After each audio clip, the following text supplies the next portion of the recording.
We're continuing to go over information about Roman numeral 3, the political battle over Lutheranism in the German states.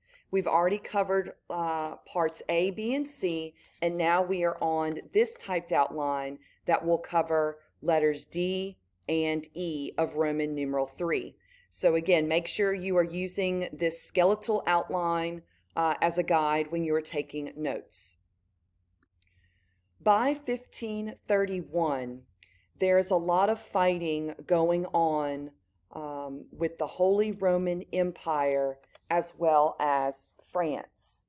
And these newly Protestant princes are going to form what's called the League of Smalcadic in order to defend themselves from Charles V's drive to re-Catholicize all of the German states. Remember, the northern German states had switched over to Protestantism, and we know Charles V is determined to restore Catholicism to all of those northern German states. So a group of Protestant princes are coming together to try and fight to keep their states Protestant. And again, this group of Protestant, which are Lutheran princes, make up the Schmalkaldic League. So despite being Catholic, Francis I of France will ally with this league of Lutheran princes. Now think about what benefit this would have for France. Remember, we said France is definitely fighting the Holy Roman Empire over land, which also will be power. Okay, if France can defeat the Holy Roman Empire, they will definitely have a lot of land and power. So if the Holy Roman Empire can remain religiously divided, that will just strengthen France. France is very Catholic. Holy Roman Empire is now has some Lutheranism, a lot of Catholicism, but again, this religious division is weakening the Holy Roman Empire. And of course, France wants to continue to see the Holy Roman Empire weaken. So that's why France is going to ally with this group of Lutheran princes, in hopes that the Holy Roman Empire will remain religiously divided, which just helps France in the long run.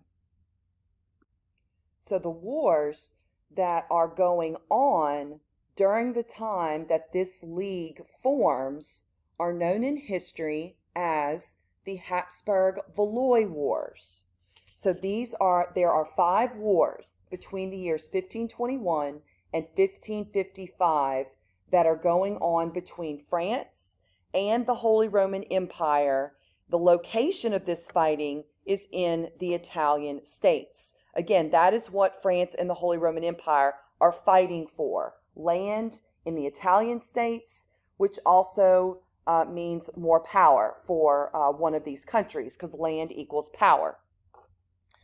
In case you're wondering where the name Habsburg-Valois comes from, the Valois are the family that ruled France at this time. The Habsburg is the royal family that was ruling the Holy Roman Empire at this time. So that's where this name comes from. We mentioned before that France was wanting to keep the German states divided. This would politically benefit France. We know that these wars will result in the long-term political fragmentation of the German states. So what that means is it will be many, many years before the German states are politically united. Okay? So unfortunately for the German people, they will not have a united Germany until the late 1800s. So many things are going to prevent all the German states from uniting together. And we'll see that progress as we move through this course. Catholic unity in the German states never again occurred. So I'm kind of spoiling some things here by just going ahead and telling you that the Holy Roman Empire will never again be all Catholic. As much as Charles V wants that to happen, it's not going to happen. The Protestant Reformation has taken place, and we've got northern German states who will not go back to being Catholic, no matter what the emperor says or does. And these northern German states are willing to fight for Protestantism in their state and not be restored to Catholicism. In 1547, Charles V was successful in defeating that League of Schmalkaldic, but Lutheranism had already taken hold permanently by that time. So even though the League itself was defeated, what they had done was basically allowed for Lutheranism to take hold of those northern German states. And now Charles realizes that he's not going to be able to continue all of this bloodshed to get the German states fully restored to Catholicism.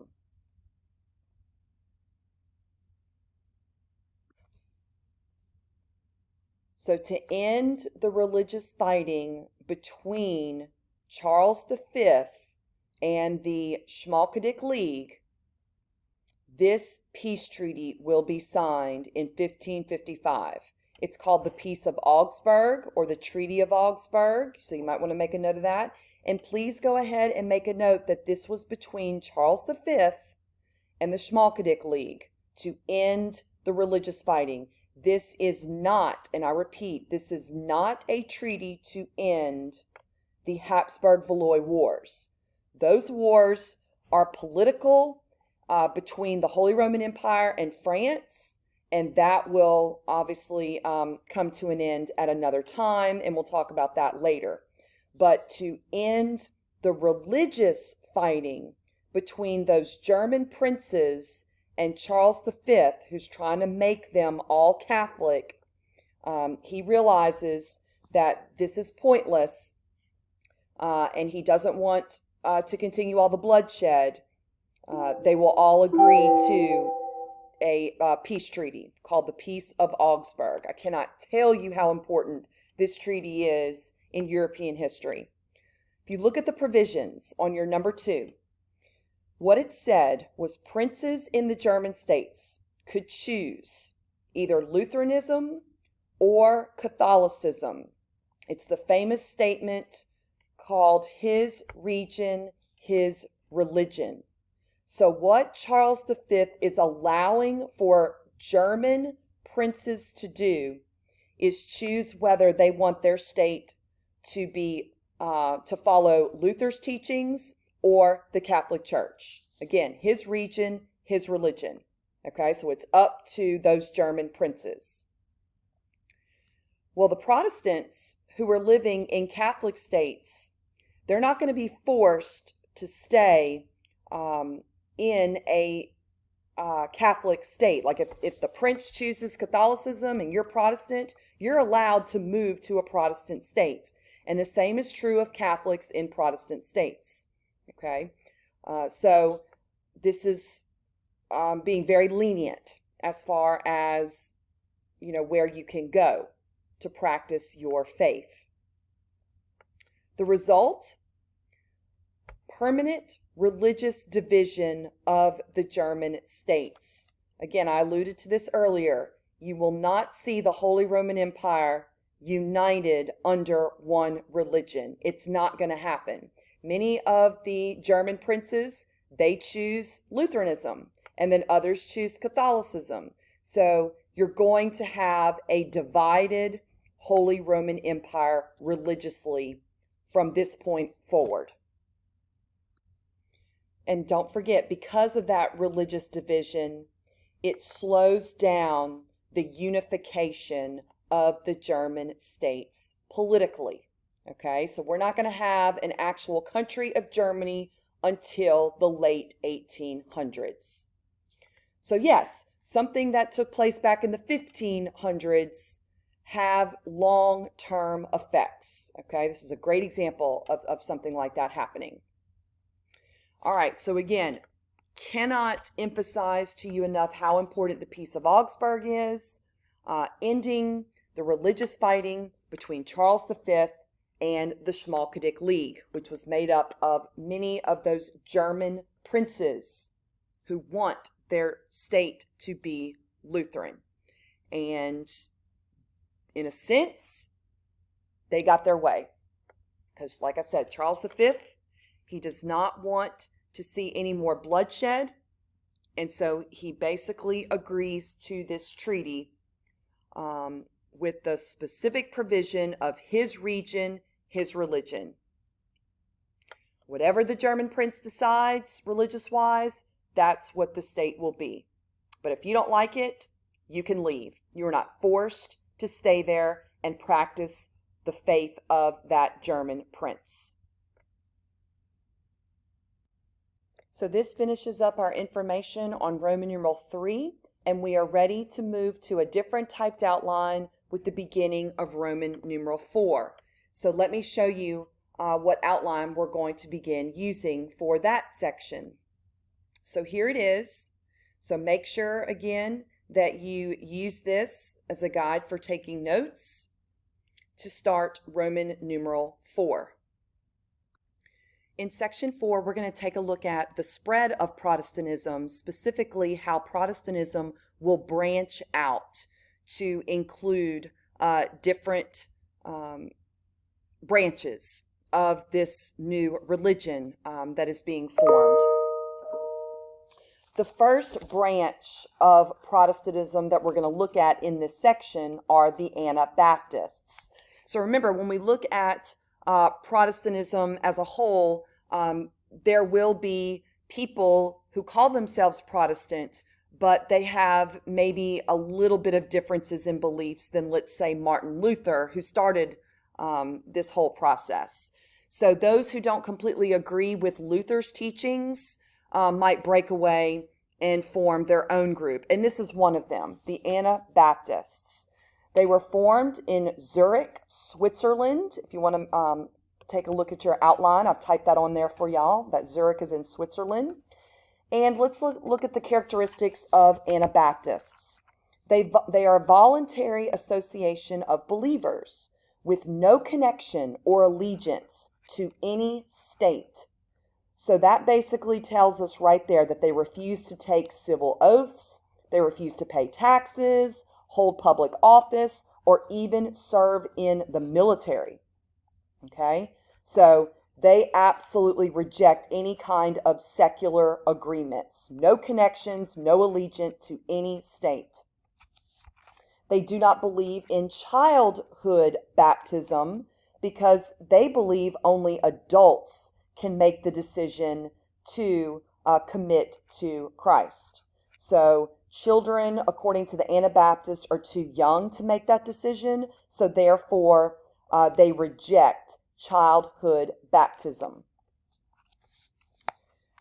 Anabaptists are known as millenarians, who believe that the end of the world was near. They rejected the idea of the Trinity, which is the Father, Son, and Holy Spirit as one. They completely reject that. And then some historians see the Anabaptists as the left wing of the Protestant Reformation. So what that's in reference to is they look at the Anabaptists as getting as far away from the Catholic Church as possible. You know, when you talked about someone who's left wing, they're as, far away from a particular issue as you possibly can be. And so in this case, they are, really distancing themselves from the Catholic Church beliefs. All right, so I'm going to bring it into this video, and the next one we'll continue on with Anabaptists.